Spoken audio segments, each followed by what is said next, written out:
Hello. So this is basically gonna be a Slay the Spire. Um, this is basically kind of like a guide on a lot of the cards. Um, and I've prepared the slideshow here, and this is for all the Ironclad cards in numerical order. Um, so let's just get into it.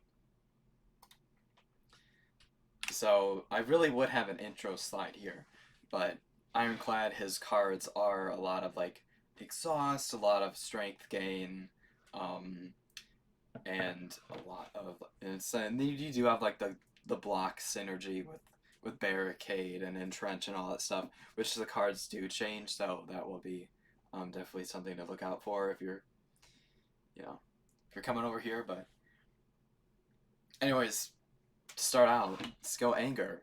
So it's 0 cost, 1 to 2 damage.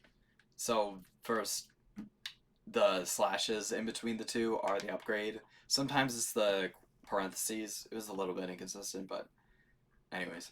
So it's 1 to 2 damage, puts back on the draw pile. So early on, it's just kind of like it barely hits for anything, but if you don't have anything else, it can be really good.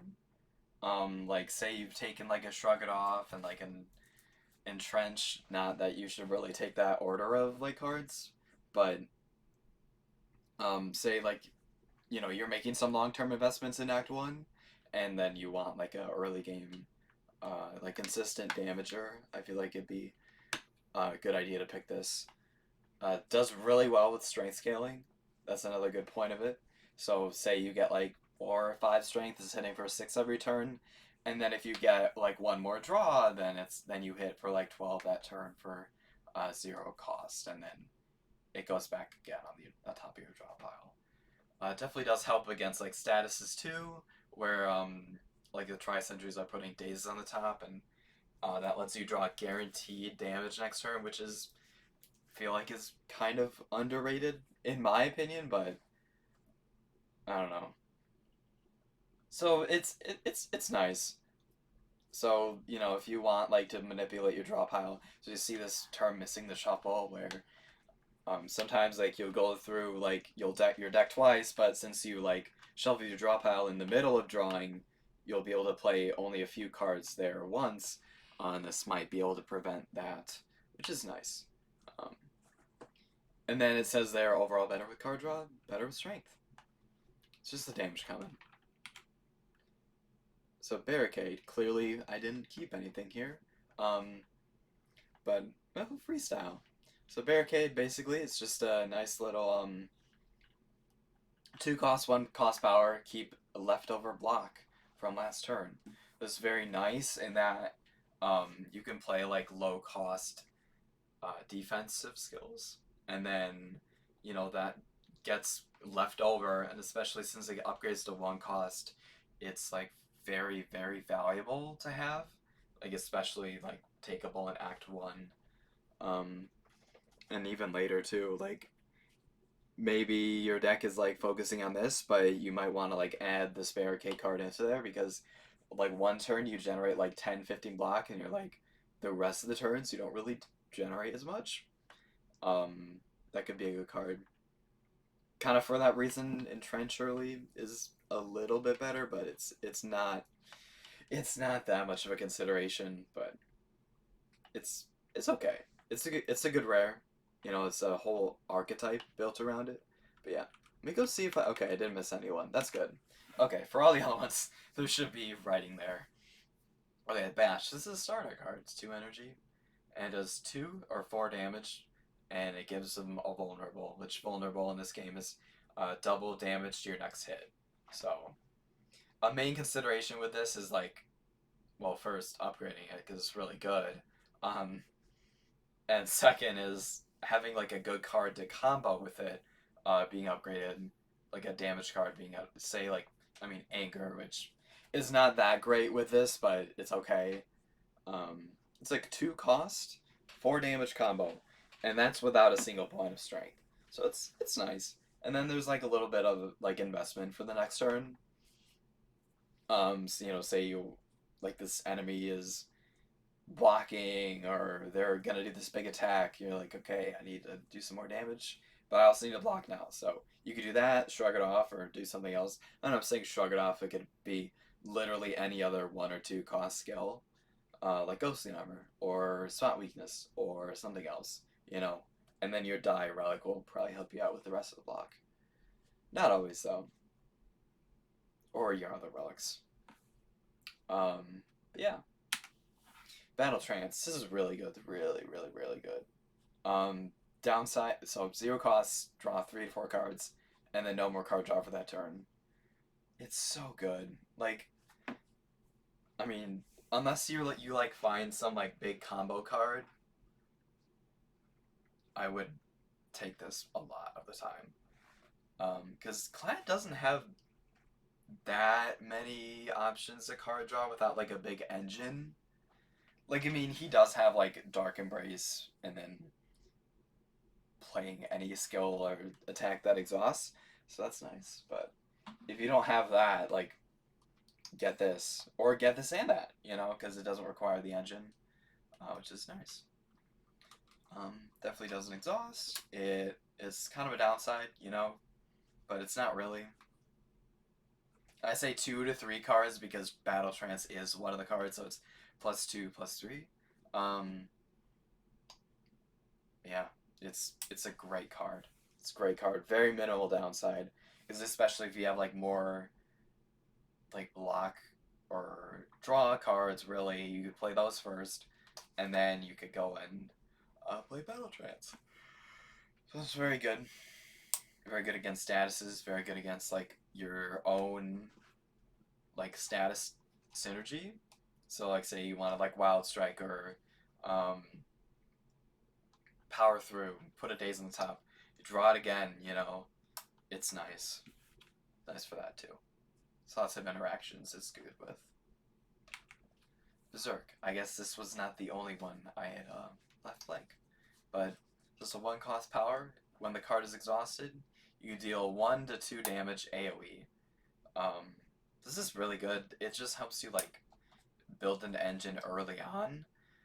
Later in the game, does it really like help you like defeat Awakened one or say Time Eater? Not really. Donodeka is really good against, but other than that, Spire's Shield and Spear are very weak to this too. So it is like a low cost like engine, but then of course you can only exhaust so many cards, and then when you do that you have to pivot to another strategy, or it's like limit game, like you can do that and then sorry, brain fart. So you could do that and then that's fine, but then like you have to pick some cards to build towards the late game as well. So that's just the main consideration when you want to pick that. As a rare, it's okay. It's okay. It's okay. So blood. This is a card that doesn't exist. Um, blood for blood. Does 3 cost, 4 damage. Costs 1 or 0 if HP was lost this combat. So honestly, I wrote underrated, but it's really not. It's so good. Vulnerable it's so big. Like the damage combo with it is so big, especially in the early game. You're dealing 10 to 12 damage. You just have to take you just have to take damage on turn 1. Like some nice relics that interact with it is like Runic Pyramid, so if you do draw it on turn 1, um, you do allow it to self damage and then come back next turn with, a 0 cost blood for blood. It's really good. And I mean just 4 damage for 0 is like something the Ironclad card pool just doesn't really do. So and then like the downside of course is like, you have to take a damage, but it's mitigated by like dealing 4 damage for 1 to 0. So it's nice. Definitely helps with Black Blood, definitely like Blood Vial, Runic Pyramid. Something that wouldn't be so great is Orichalcum when you auto block. But I mean, late game, it's fine with it because you're probably getting attacked for more than 1 damage. Um, it's kind of a whole mouthful. But yeah, basically, this is a really good card. You just have to take 1 damage, and then hopefully not take damage. So, like, block is to go with it. Like, just big block cards like Shrug It Off, Ghostly Armor, Power Through. There's lots of good options, but those are just a few. So this is Bludgeon. It's a lot of damage in one card. In like the video game, really you'd want to consider this like taking it with Snecko Eye. Snecko Eye does exist in this game, but it doesn't randomize the costs, of course, since that just wouldn't be possible. But it's a very very big amount of damage. This is good with energy relics too, Coffee Dripper, and then like the main upside with this is you deal a ton of damage with one card, but it is like impractical a lot of the time. But if again, like the slide says, if your deck is lacking in damage but has a lot of energy, this could be a really good card. But you might just want to take another rare. That's just weigh your options. Body Slam. This is surprisingly a very very good card. Especially late game. It's basically the win condition for it. So if you get it mid game or even early game, I would start like building towards this early. If you do end up picking it, so just all the good black cards I've talked about earlier. This can deal up to 20 damage, and that's without any strength. And then you add vulnerable into the mix, and it's it pops off. It pops off. So you might want to get like Trip to increase the amount of vulnerable you're dealing to enemies. Because of course, like Barricade and Trench, and then big sources of block are really good with this. It's early game, like you can definitely break. And then solo, it's nice with the Die Relic, because it gives you one guaranteed block every 2 turns, basically. Or if you roll well, it's more than that. But 4, 5, or 6, you get a block, and it's really nice all throughout the game. It feels like a boss relic, honestly. But it's not.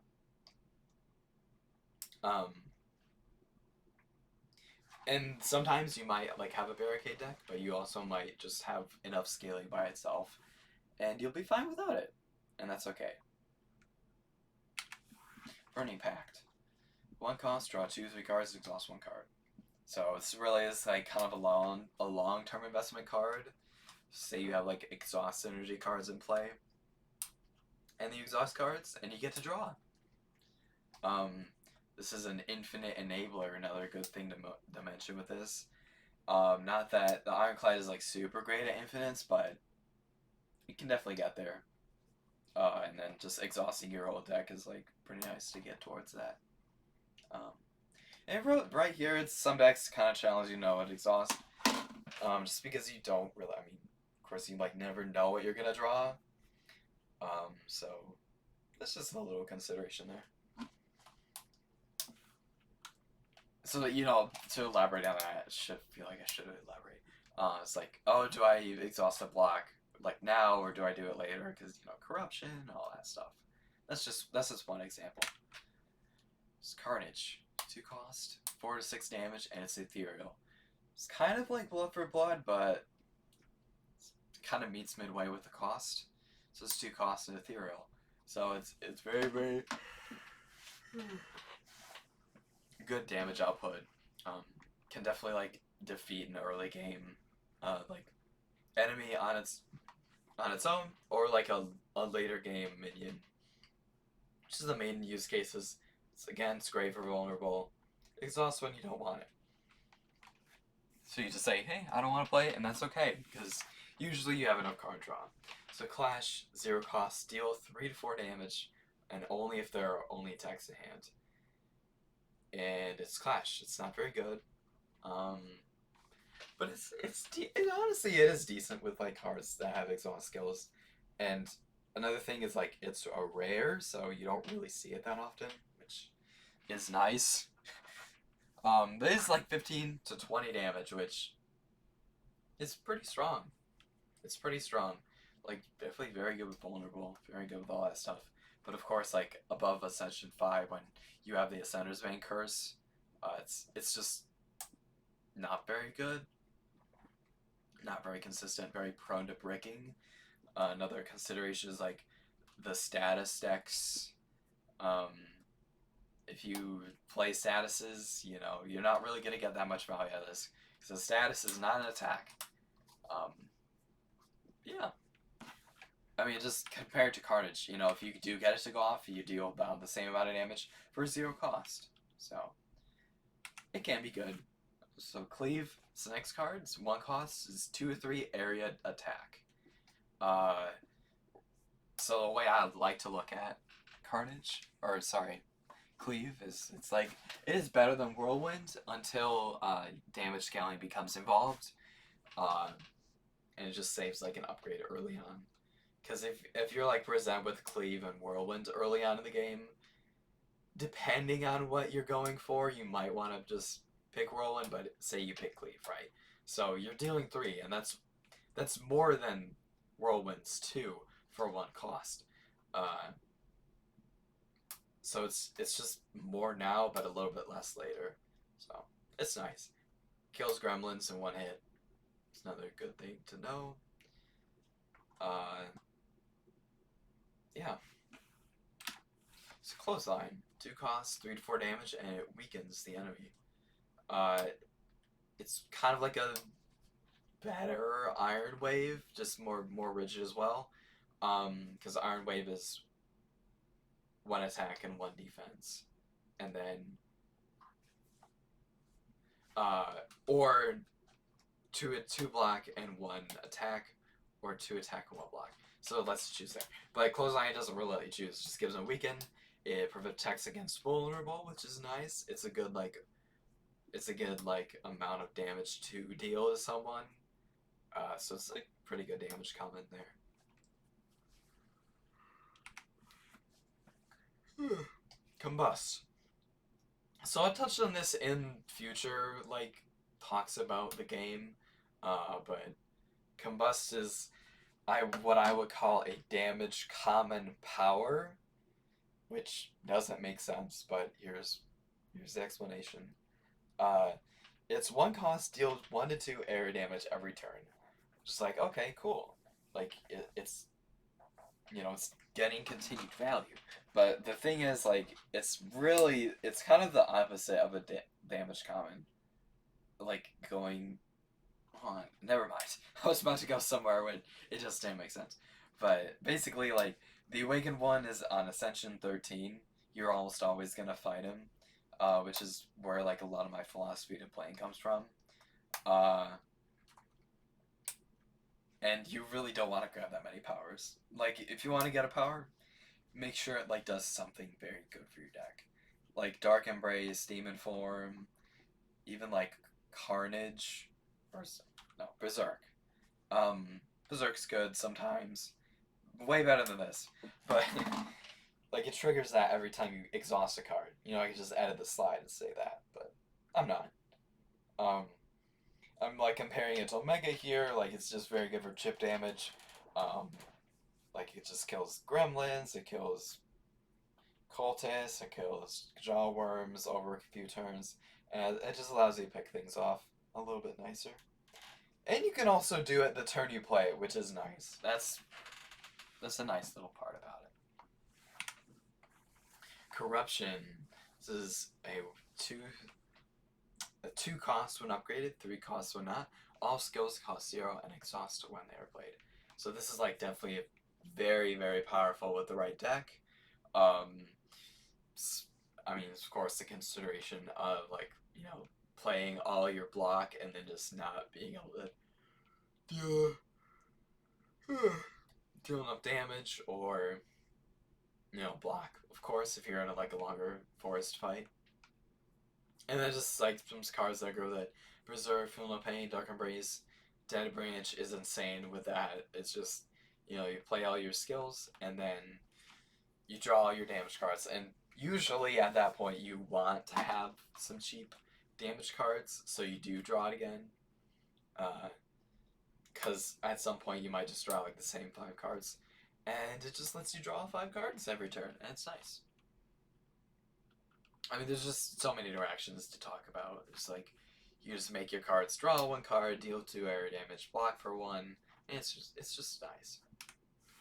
Dark Embrace, I was just mentioning, 2 to 1 cost. Whenever you exhaust a card, draw a card. Exhaust, obviously. It kind of counters enemies like Dazers and Slimes. And can single-handedly be an engine. So it's a power, definitely like thinking about Awakened 1. And just like early on too. Like if you play it and it's 2 costs and you're like, ooh, I could just kill someone, and I would rather just like kill a minion than go on and play this usually. Like in Act 1, but it's later on it gets a lot more valuable, of course. Defend. Says so 1 cost, 1 black, or a 2 to any player. It's a defend, better than a strike. And this kind of blurb here, late game, it can do a lot of things for free. So, like with other power combinations. Yeah. Defend. It's very nice in multiplayer. Another thing I like to do, at least, is especially if I don't have like a big black card going into Act 1 boss, I do really like to upgrade a defend just to make my defense a bit more reliable and predictable. I might even recommend, like, if you're doing co-op, you might want to get like multiple people to upgrade defense so you can defend for each other. Demon form. This is a very, very powerful power. It's but it's 3/2 cost. It's gain strength at the start of your turn. So in the board game, its strength is roughly 5 strength in the video game if you're coming from there. So it's so good, especially if you can stall. It's very, very, very strong. Just some things are faster than it. Like I don't know. Basically, this is very strong. It's just gain strength, and then you'll be able to bash everything. Very good with anger, very good with multi-hit cards. Just very good with a lot of things. Twin Strike is a card I don't take that often in early game, but it's very good with this. We'll get into that later. Oh, and I meant Disarm earlier, where it was like, it's 2 to 3 weak instead of Spy Weakness. I get those cards mixed up. This card is alright, like it blocks vulnerable, which could be good, but it's only useful in a couple of fights. Sometimes, here it gives you block over multiple turns, technically, or it just lets you save up weakness on an enemy. So say you have choke and you're playing with the silent. But say you have choke as a silent. You want your Ironclad partner guy to pick up Disarm because it lets you scale choke more quickly. Basically just block vulnerable. Double tap. So 1 to 0 cost. Next attack is played twice this turn. Definitely enables a Flash of Steel Infinite. I feel like that's kind of the main use case. Or just playing another really good the really good attack. So say Immolate or just a really high strength Twin Strike. So there's a lot of good uses for it. There's just some that come to my head easier than others. So or Bludgeon, A Dredge. There's a 1 cost and it doubles block, and it upgrades to non-exhausting. It's very, very good with block decks, of course, because you're not really gonna build a barricade engine without entrench usually. Definitely early game if you pick it, it will break a lot. It will break way more than you think. Though of course, if you're going to the Guardian or something, Act 1, it's definitely better to pick it up. Or if your deck can take it, if you have a lot of Skills, draw, energy. Definitely. Could be very good. Oh, yeah, I guess I'm getting tired, so we'll do a few more slides and we'll wrap this lecture up. So evolve is 0 or 1 cost. It's auto-upgraded. When you draw a status, draw 1 card. And it's definitely different with a video game because it would be 2 cards. And I don't know, but I feel like you could make some evolve infinite happen with this. But I don't know. Anyways, the upgrade is meh sometimes, like especially if you have like a lot of energy, like with seeing red or another source of energy. It's just not that good. But if you do want to play it, that's fine. So early game you want to counter like slime boss or try sentries is very good for this. It's definitely better than like dark embrace with countering it because you get to draw it that turn, and it makes a difference. Yeah, that's basically all I thought. I mean, when you evolve, you draw cards. It's just like that. It's good, but like when you're thinking like late game, you might not want to take this power, like especially when you're in Act 2, and you only have like a fledgling of like a Wild Strike deck or Power Through, just stasis type deck. It's not that good, but it counters some like enemies in Act 2 and Act 3. Yeah, overall, it's a good card. It's just like higher ascensions maybe not as good. So this will be the last card for now. Exhume. 1/0 cost. Bring a card from your exhaust pile to your hand, and it exhausts itself. Uh, Depending on your deck, it'd be pretty good. If you want to like play another exhaust card, go ahead and play it. So say like, I mean, just any card. Just think of any card, and you can just play it again. Sometimes like it is awkward to take because you can just pick another better like rare.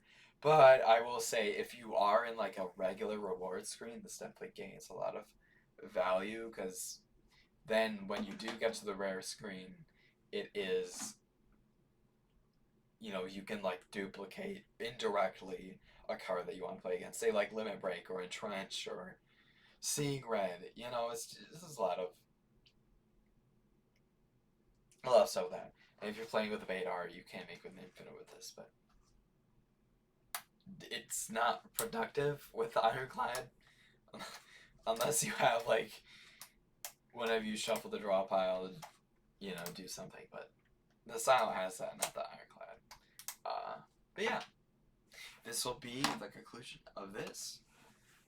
There's a lot more slides to go through, and maybe eventually we will go ahead and do the Silent Defect Watcher. We'll see. Probably will though. That was a fun lecture, and I'll see you next time.